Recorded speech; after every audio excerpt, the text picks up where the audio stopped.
everyone, and welcome back to the F2 show by Inside F2. We're in the middle of the summer break in FIA Formula 2, so we thought we'd take the time to assess everyone's seasons, to rank everyone's seasons so far out of 10. Aaron Harper with me, as always, to join me reflecting on the season so far and to give some pretty harsh ratings to some drivers, maybe, Aaron, eh?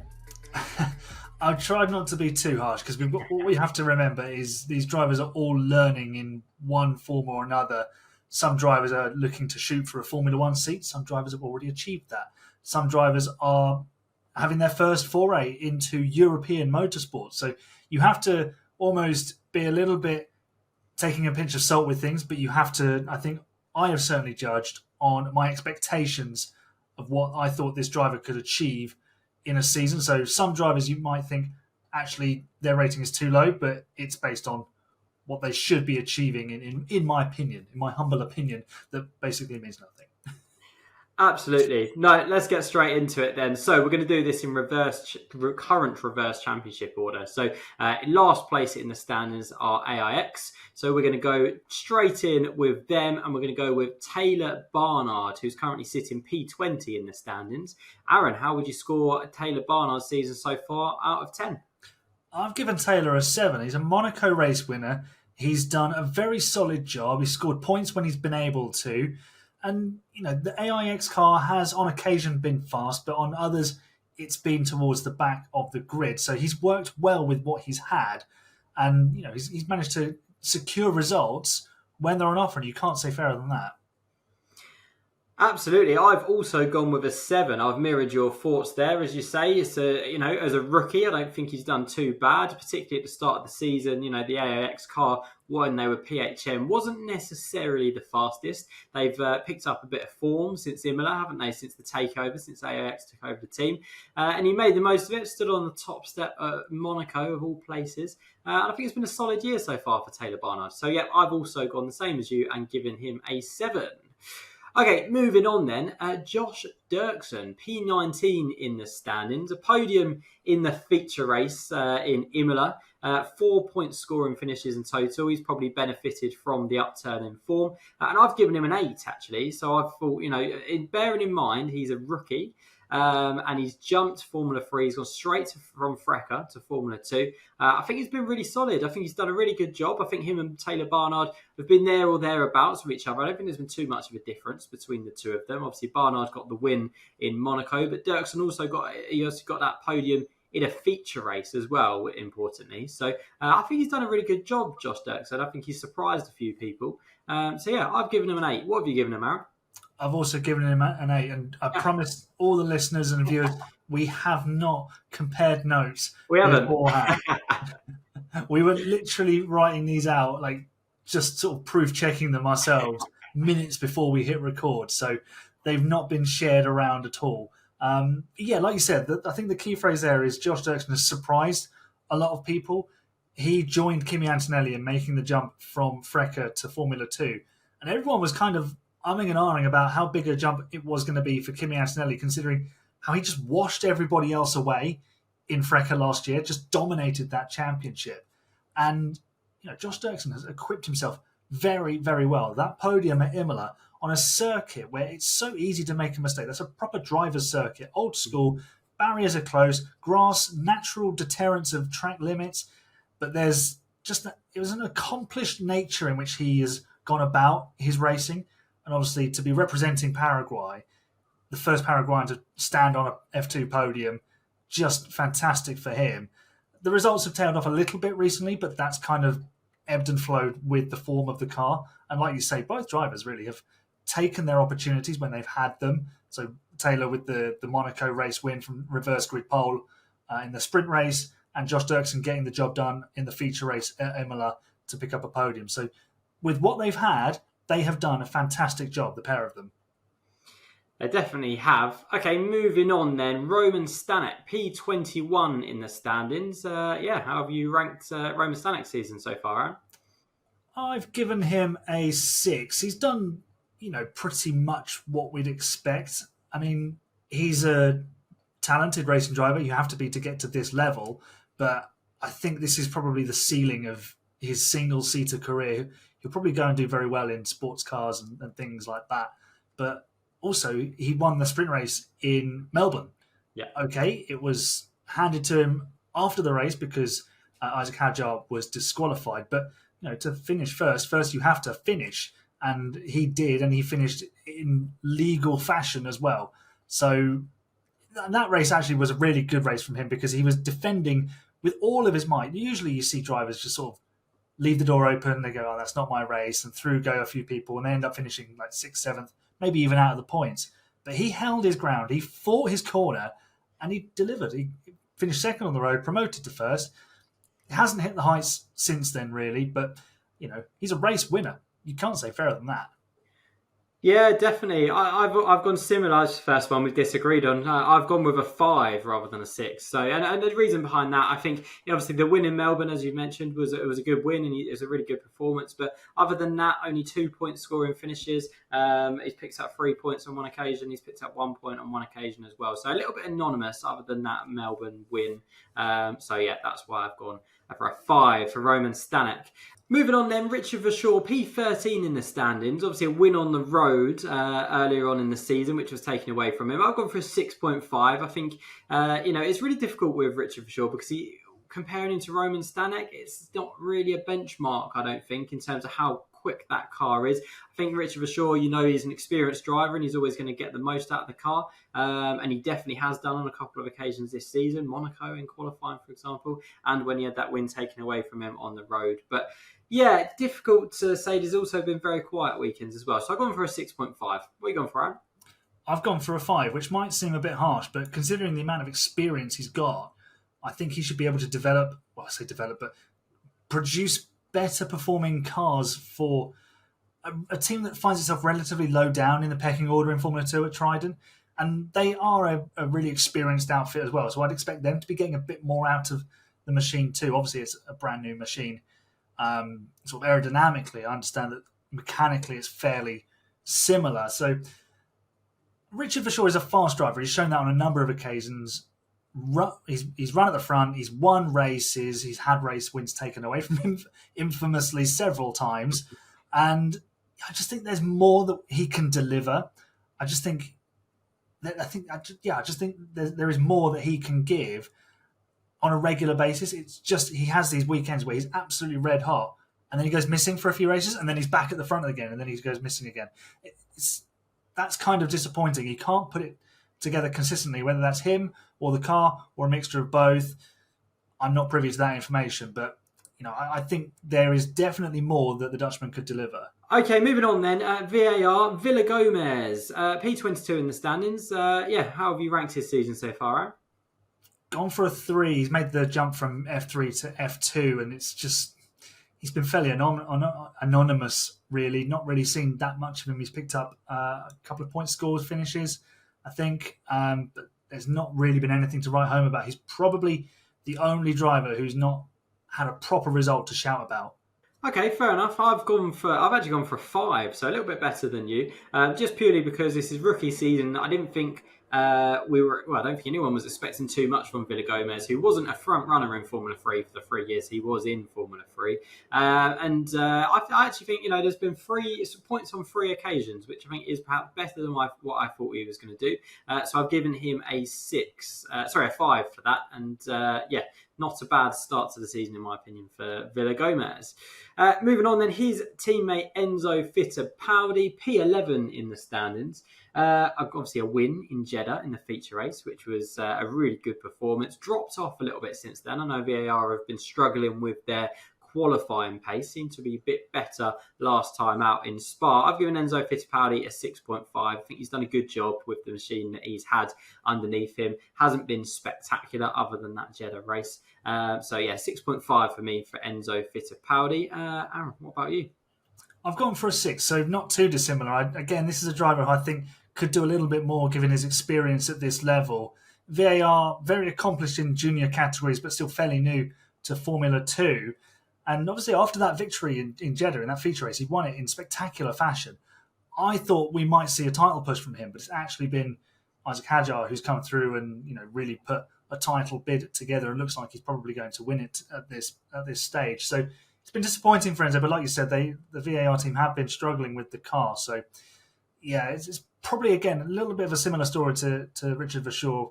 The driver could do a bit more, the team could do a bit more, and it could all just gel a little bit better together. But, that's what makes Formula 2 brilliant. You're never quite sure what you're going to get. It really is, isn't it? Okay, ART, last year's Teams Championships, currently down in 7th in the standings. Zack Sullivan, P10 in the drivers' standings for him. Aaron, how have you rated this season so far? I've rated him as a 6 because going up against last season's top rookie, he's now, I think it's 2 points ahead of Victor Martins in the drivers' standings. By hook or by crook, he has won a Monaco feature race. He got all of his lucky days came at once on that Sunday morning. But look, take them when they come. And if you're going to get it at Monaco, absolutely take it and run because they don't come around very often. He's done a really good job. And even though the car hasn't been quite as quick as they would have hoped, he's matched Martins, he's got the results, and just kept that points tally ticking over. And obviously that big red letter day in Monaco with that fantastic win. Yeah, I've actually gone for a 7.5, so a little bit more than you, just because as a rookie, I think he's done well. He's beaten his teammate, who was meant to be a title contender in the same car. I know ART have had their issues, but I think he's done well to beat his teammates so far.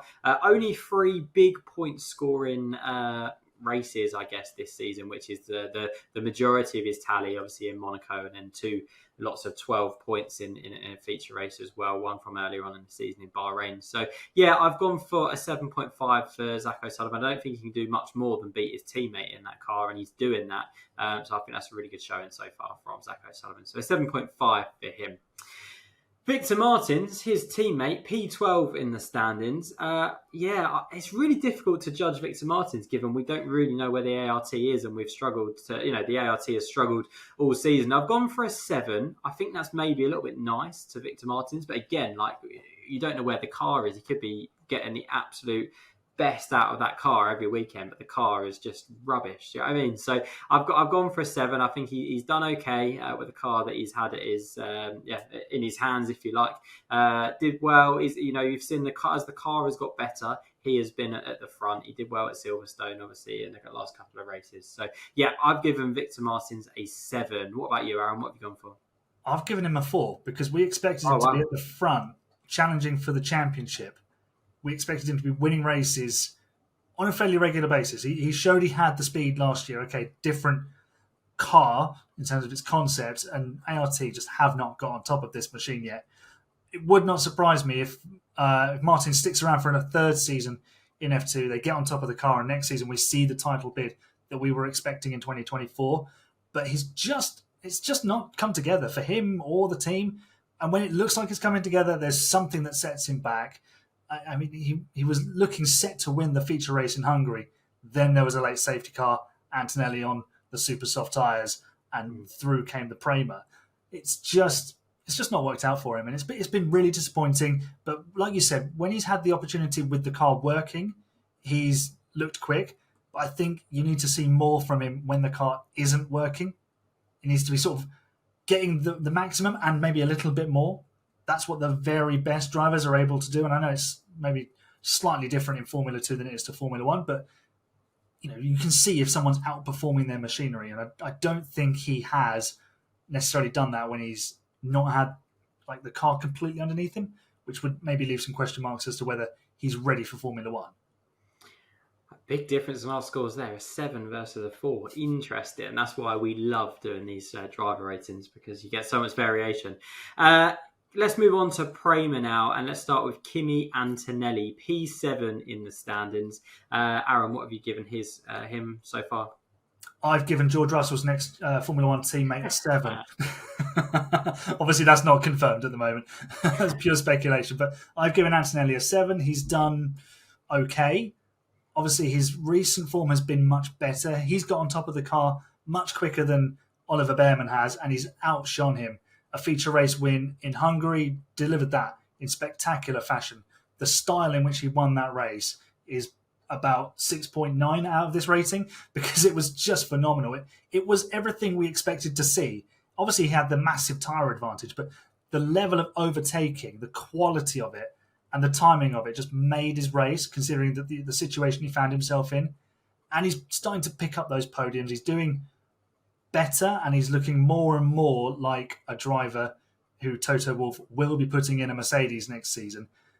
It's probably been the worst kept secret of the season. So it won't surprise me to see an announcement in the next sort of 6 to 8 weeks that he will be a Formula One driver, because I think he's shown enough to warrant that opportunity. And if Mercedes are going to go bold, they might as well do it. Yeah, I completely agree. I've gone a little bit higher. I've actually gone for an 8.5 for Kimi Antonelli. I think he's done a really, really good job with the car that he's had at his hands this season. Bearing in mind he's missed FRECA. He's missed Formula 3. He's jumped straight from FRECA straight to Formula 2. Still only 17 years old. Youngest driver on the grid. Least experienced driver on the grid. Only his second or third year in single seaters. I think he's done an absolutely superb job.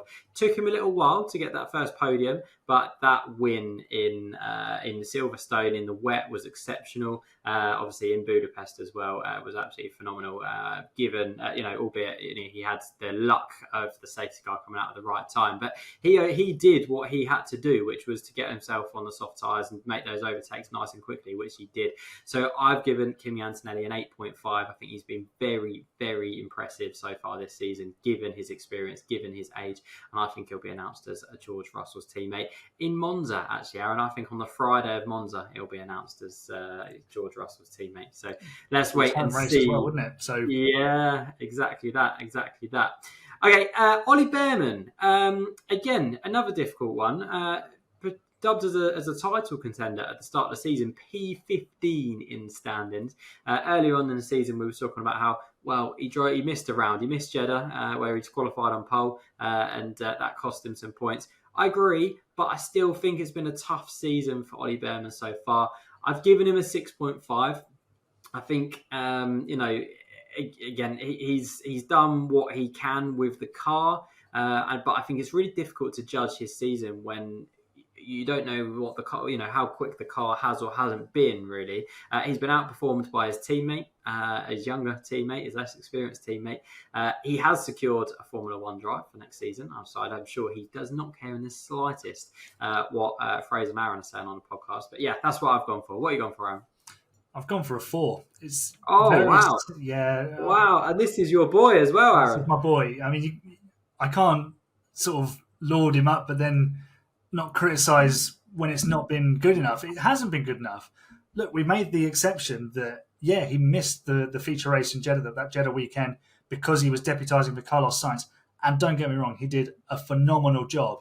But in some ways, that was the worst thing that could have happened for his F2 season. He was about to start on pole position in Jeddah. Arguable whether he would have won the race, because it was quite a chaotic race in Jeddah, but almost certainly a podium, the speed that he had that weekend. But he's just, and we thought, okay, he'll take a little while to readapt. He'll be a little bit behind everybody else in like the learning phase of the car, and Prema will catch up as well. But it just hasn't happened. Sport is a weird and wonderful thing. Sometimes you expect something to happen, and the complete opposite is the reality. However, I think from that race outing with Ferrari, where he was brilliant, he's then kind of assured of that seat at Haas, isn't he? I think that contract was signed a long, long time before it was actually announced. Then the FP1 outings at Haas, he's probably focusing more on that and working with those engineers and getting the most out of those sessions. And then F2 is just hey, go and have some fun. Sort of, here's a fast racing car, go and drive the wheels off of it. And he's done some good races. Austria, the sprint race, was brilliant. Beat Kushmani off the line, controlled the race. So we know when he gets to the front, we know what he can do, but it just hasn't come together. And there have been some completely anonymous races where, and also the incident in Spa, it was just a bit amateur, wasn't it? It was, it's not been great for Ole Bman, but I'm sure he'll be fantastic in Formula One next season. I agree. I think he'll be great in Formula One, and I don't think this season will, be representative of his career, if you like. I still think he's going to be withdrawn from Formula 2 before the end of the season. I don't think he'll do the final 2 rounds of the season. So I think Ferrari and Haas will say, nope, there's no point in you doing that race. So, let's wait and see. Let's move on then to Dams and to JM Correa. Aaron, over to you for this one. P16 in the standings he is. I've gone for a 7. I think, there's been some performances like the weekend in Spain. He was electric. Yeah. Technically, 2 podiums. He had one taken away, but he came back the next day and did the same, but better, because it was in a feature race. And that final 10 laps on the soft tyres, he was absolutely phenomenal. And considering where he's come from, the story, the journey that he's been on, the fact that he's returned to a Formula 2 podium, and he's almost been able to close the book on that horrific chapter in his life that sadly took the life of Antoine Hubert. But yeah, he's done fabulous, hasn't he? And he's mixing it up with some sports car racing, I believe. So he's driving all sorts of things and still getting some fantastic results. And all the power to him. Yeah, definitely. I've gone similar. I've gone 6.5. I think, compared to his teammate, maybe not done quite as well. But given his story, given the journey he's been on, it's been absolutely superb to watch. It's great to have JM Correa in Formula 2. I think the podium in Spain was definitely, I think when we look back at the end of the season, that will be a highlight of the season, won't it? Looking back at JM Correa, standing on the podium again. His long journey back to Formula 2, absolutely brilliant. As you said, could have been 2 podiums, he's still on the podium twice, didn't he? So, not bad for JM Correa. I've gone for a 6.5 for that one. Moving on, his teammate, Jack Crawford, P5 in the standings. I've gone for an 8 for Jack Crawford. I think he's had a quietly very good season, actually. 100 points for him in the top 5 in the standings. I think there's been points where he's been pushing the championship leaders. He's kind of established himself as one of those drivers who is going to be there or thereabouts almost every round now, isn't he? You know that he's going to be in contention at some point. For me, he potentially could have won in Silverstone as well in the feature race. I've given Jack Crawford an 8. What are you going for, Aaron?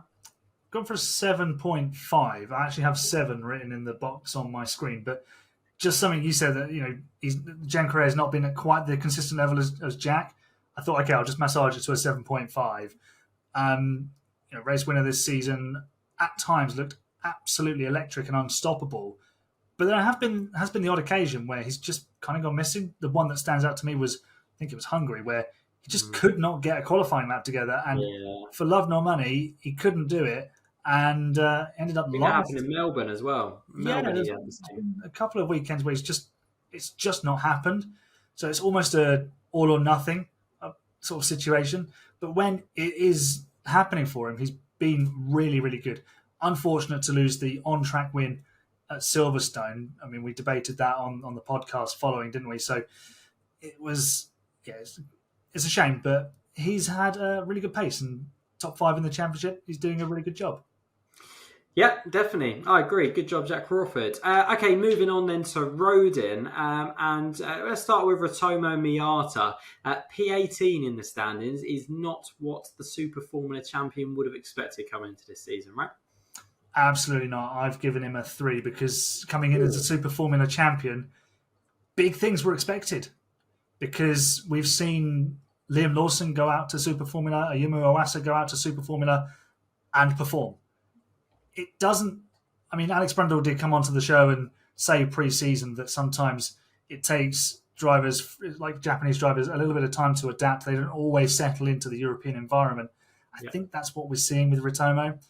But there have been moments where it looks like it's about to happen, but it goes away as quickly as it arrives. So I've been very disappointed with Miata. It's just a case of a driver who in Japan looks absolutely stunning. You take him out of that situation and he's almost like a fish out of water. It's a shame because Japan does produce some fantastic talent. It's just weird that they can't perform over here. It's a shame, really, because they should have a top-level Formula One driver ready to win races and world championships. Arguably, they do in Yuki Tsunoda, but Red Bull won't give them the chance. That's a different conversation. Mm-hmm. But it would have been great to see Miata do really well in this season as well. Yeah, I've given him a 5, which is my joint lowest rating out of anyone, to be fair. So, yeah, it has been a little bit disappointing from Ryo Matata. And I was so excited at the start of the season to see what he could do. I was like, right, Super Formula champion. He's got experience in different cars, different categories. That'll help him coming over to Formula 2, all that experience. But, yeah, it just hasn't worked out. As you said, we've seen glimpses. Obviously, as we mentioned on the Spa podcast, our review from the race last time out, that he finished just behind Zane Maloney. I think he gained about 8 seconds on him in the final stint. So there's been points where he's shown promise, he's shown pace, and he's looked really good. But it's just not come together for him this season. Definitely not. So yeah, a 5 for me for Ryo Matata. Zane Maloney, his teammate, P4 in the standings. Great starts of the season. And I think everyone would have thought at that point, well, surely he's a title contender. Surely, he's going to carry on going and keep the momentum going. It has dropped off a little bit. He's picked up again a little bit since Silverstone, finishing P2 there. I've given him an 8. I think it's a high score. I know it's a high score, but I think, given the performance in Bahrain, and he's still in with an outside shot of the title. I've gone for an 8 for Zane Maloney. I think he's looked fast most weekends. There has been weekends where he hasn't necessarily scored points, but he's still had the pace throughout the weekend, and I think that's quite important. So I've given him an 8. What have you gone for, Aaron? I've gone for a 7. I mean, you kind of make it off your own back if you win both of the first races at the opening weekend, don't you? There's only one way to go from there. You either have to win all the races or you're going to look like you're losing a bit of pace. But I think they executed that Bahrain weekend brilliantly, and they just haven't quite been able to extract more performance from the car at the same rate as other teams.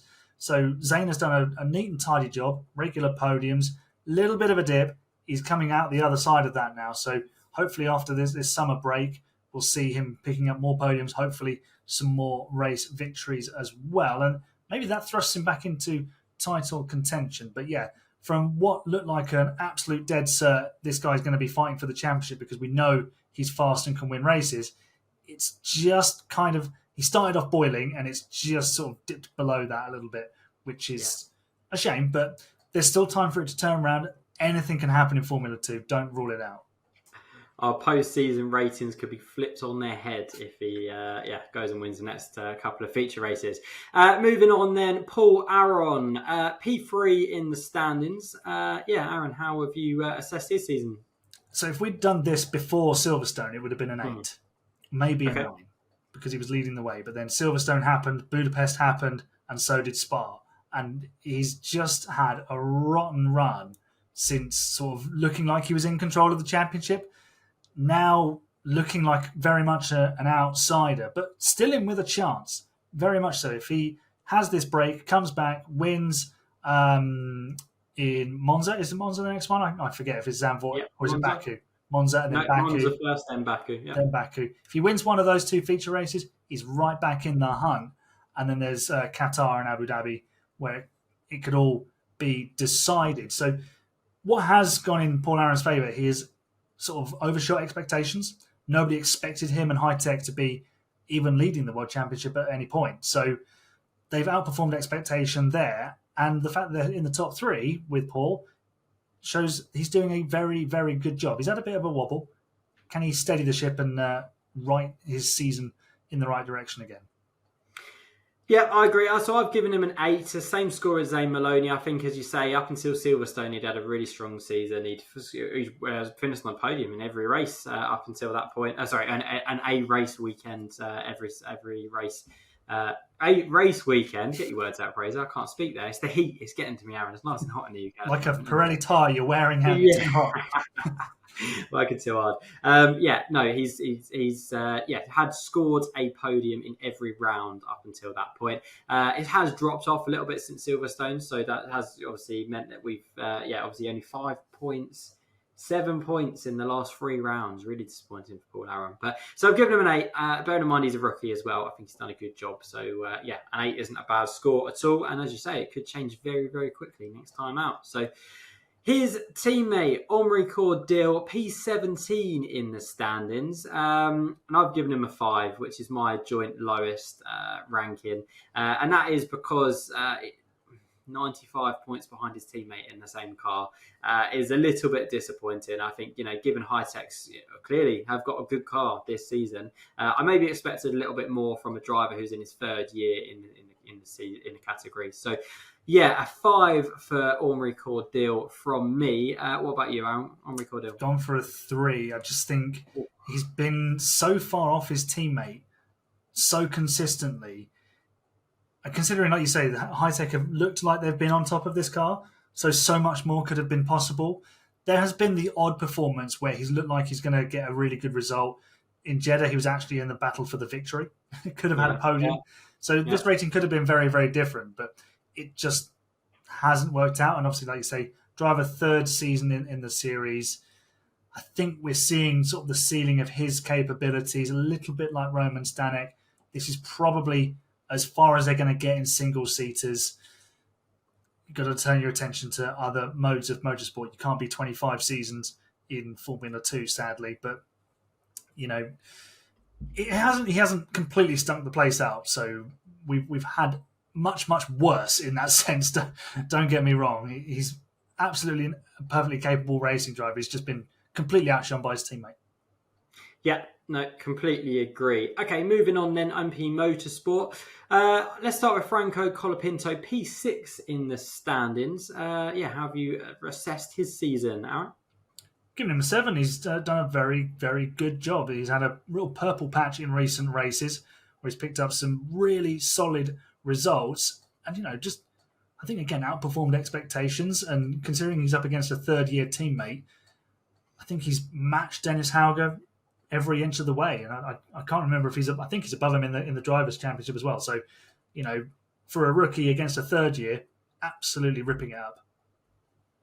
Yeah, no, I agree. So I've given him an 8 actually. So the same score as Paul Aron. I know he's just below Paul Aron in the standings, but I think, as you say, he's hit a purple patch. He's doing really, really well. He's obviously found something in the car. I actually part of the reason of giving him the same score as Paul Aron is that I think he will go on to finish above him in the standings by the end of the season on current form. So I think as a rookie, he's adapted really well. Obviously, as we said, since Barcelona onwards, he's been absolutely brilliant. His qualifying has been very consistent and very quick as well. So, an 8 from me for Franco Colapinto. And I'm actually excited to see what he does in the second half of the season, whether he can continue that momentum into next season to take it to go and be a title contender next season. Let's wait and see. Dennis Hauger, his teammate, P8 in the standings. I've given Dennis Hauger a 6. Again, third season in Formula 2, the Formula 3 champion. So much potential. And I don't know whether I'm disappointed by Dennis Hauger or I actually feel sorry for him. I don't actually know at this point because he's a driver that, for a couple of years now, we've been waiting for him to take off. And he's shown glimpses, he's shown moments of excellence and what we expect of Dennis Hauger, but then there's also really anonymous weekends and he kind of seems to go missing a little bit. So he's been outperformed by his teammate this year. His rookie teammate is above him in the standings, 13 points clear of him in the standings. So it has to be a 6 for me for Dennis Hauger. What about you, Aaron? I've given Dennis a 5 like you. I mean, we're expecting more from a Formula 3 champion. It's just not arrived, has it? It's like you say, it's disappointing because there is so much talent there. It's just not being harnessed. I don't know whether it's the formula of these cars. It just doesn't get on with them. If you put him in something else, he might actually thrive again. But it's just not worked out for him. And I think it says something that when Red Bull let so many of the drivers they were supporting go, that Dennis was one of them, and they kept Isaac Hadjar, who, at the moment is proving absolutely the right driver to have. But, some people would have looked at that and gone, hang on, you dropped an F3 champion for someone who hasn't won F3 or Formula 2. So, but it's just not worked out for him in F2, is it? It's such a shame. It is a shame. Okay, moving on then. 4 drivers to go. 2 teams who are tied at the top of the team standings. I'm so excited for the team battle going into the final 4 rounds of the season, because I think we're in for that is going all the way to the wire, isn't it? That's going all the way to the feature race in Abu Dhabi, the team's championship.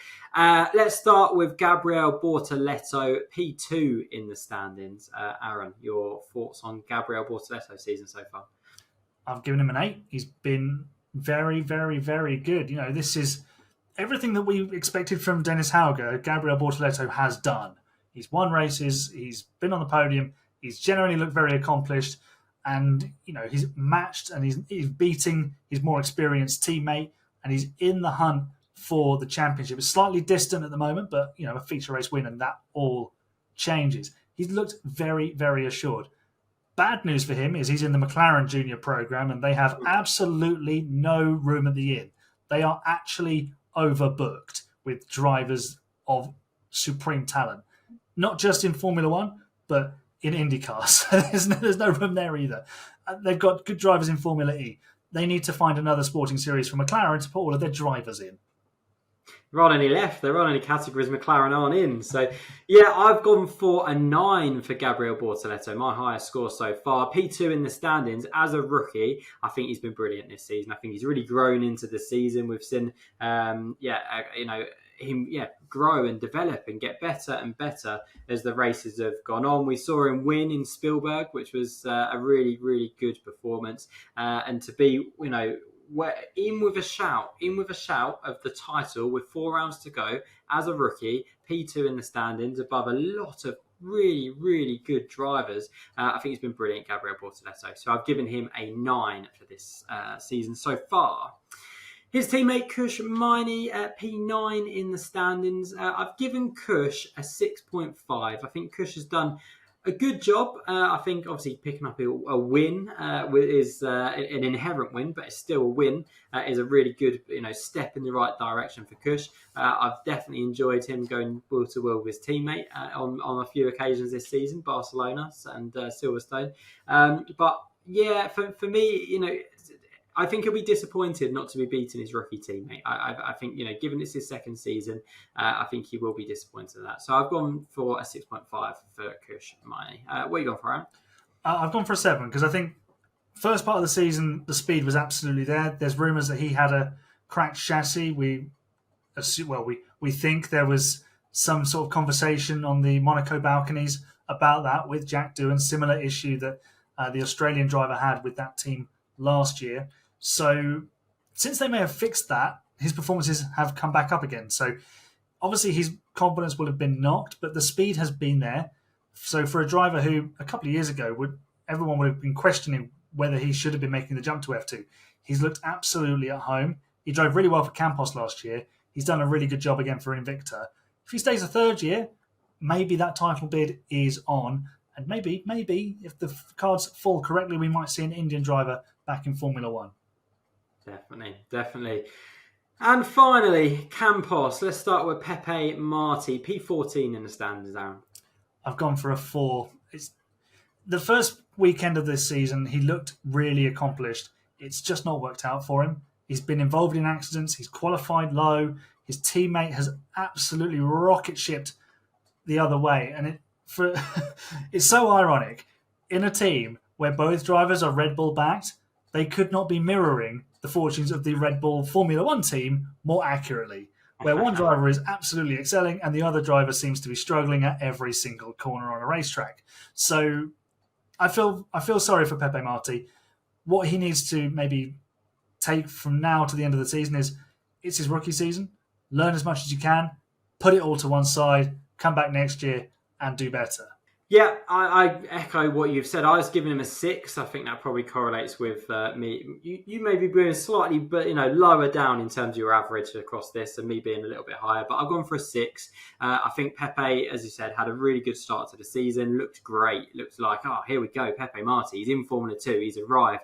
But yeah, since Jeddah, it just kind of fallen off a little bit. He's definitely struggled. There's definitely in qualifying, there's been some disappointing performances there, which has then gone on to impact his season. So I'm just looking at his races now, and unfortunately, we're looking at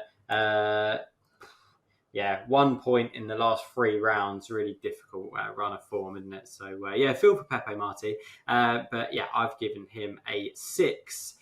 And finally, our championship leader, Isack Hadjar, P1 in the standings, 4 wins. I've gone for 9.5. I think it's been an exceptional season so far. Isack Hadjar, every single weekend he's been on the pace. He's been there or thereabouts. 4 feature race wins. And I think that's the most important thing as well. Feature race wins, not sprint race wins, 4 feature race wins, which isn't far from a championship record. He's up there in terms of feature race wins across the championship season. If he gets a couple more, then he'll be matching or beating the record. So really, really solid performance from Isack Hadjar. I've given him 9.5, and I think he's going to go on to win the championship. So it might stay that kind of score at the end of the season.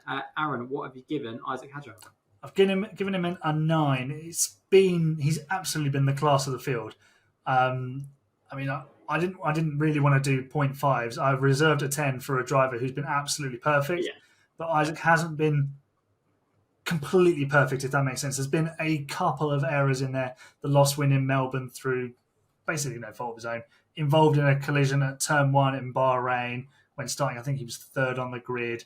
So the pace has been there the entire season. It's no surprise that he's leading the championship and he's the highest rated driver of our ratings, both of our ratings. So, he's been almost flawless, and he's got 4 races to just close out this championship.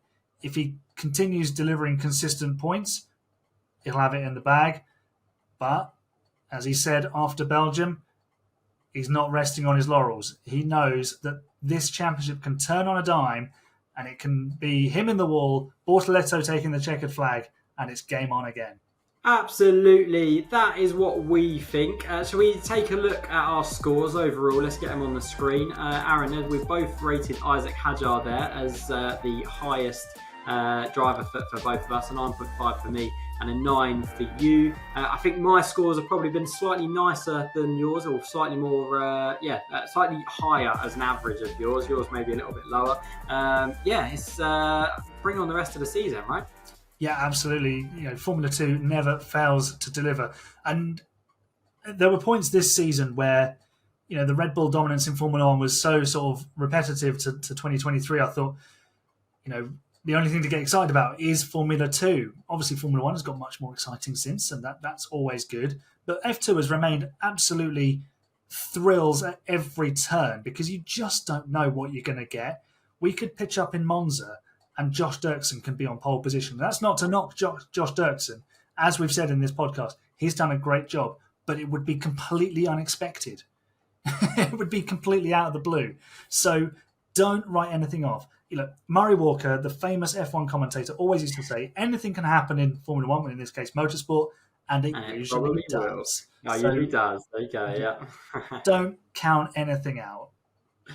Absolutely, that's why we love this category and this series, isn't it? So bring on the rest of the season, the rest of the Formula 2 season. The most competitive Formula 2 season we've ever had continues and returns at Monza in a few weeks' time. Let us know your thoughts in the comments. What ones do you agree with? What ones do you think we got wrong? I'm sure there's plenty you think we got wrong.